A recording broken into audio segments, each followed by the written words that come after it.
Bob Novaria, what are the top 3 things a corporate treasurer can do to be ready for Section 385? Well, if you will, let me set the stage first, because as many people do know, the new rules were proposed earlier this year by the IRS and the Treasury Department in the US, and it speaks a little bit about related party transactions.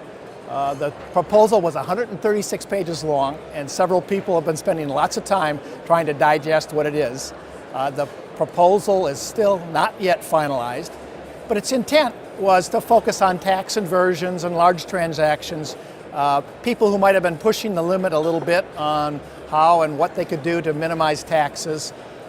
Some of the recent examples, quite frankly, that might have motivated this proposal was some of the tax inversion events that have occurred, for example, in the pharmaceutical industry. And the 136 pages dive into many issues that are going to be surfacing in the Treasury space. And the concerns actually have been expressed quite frequently in forums with the IRS and the Treasury's Department, and lots of in the printed media. Go to Google, you'll see many of the articles, where the thought is that day-to-day Treasury operations will be impacted. Intercompany arrangements is part of the storyline. Liquidity structures are part of the storyline, for instance with pooling. And many are concerned that some of the documentation and reporting obligations will be quite burdensome. They're nervous about some of the penalties and or the scrutiny that we received. And more importantly, they're examining whether or not some of these policies changes and rule changes will be forcing companies to reclassify debt into capital. So how do we get ready? What is it we need to do? Well, what I suggest you do is you assess and identify all the intercompany receivables and payables that exist within your company. And you look at and identify all the short-term intercompany loans. You examine and identify and define the cash pools and the instances of multilateral netting. Assemble, if you will, an inventory and map all of those activities that impact this space as a starting point. Step 2 then is to examine the existing documentation associated with all of this activity.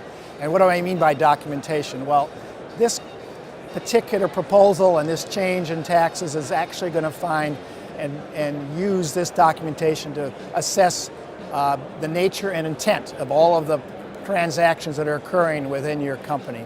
They're going to assess and determine whether or not you're using arm's length terms and conditions. They're going to look at the frequency of settlement. And all of that becomes a really important aspect for the homework. And then step 2, I think, is even more important, which is going in and checking the existing documentation. When I spoke about the terms and conditions, the nature and intent, the arm's length nature, the documentation associated with this is really important. When you look at physical cash pooling, it's important to, for example, examine how did you define the pool header? Is it an agent or is it a principal? What sort of data are you using to pay and charge interest? When you look at notional cash pools, do you have cross guarantees in place? Is your cash position zeroing out within a certain frequency? All of this is really important. So we've examined the cash flows, we've checked our documentation. The third step then is assess the potential risks that you have. And this is important because armed with the tax and treasury professionals, make an assessment.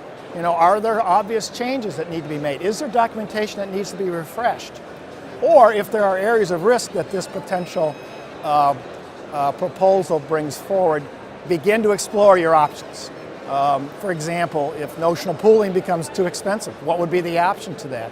If some of your intercompany loans might be better placed as bank debt, so that you in some sense can minimize the risk.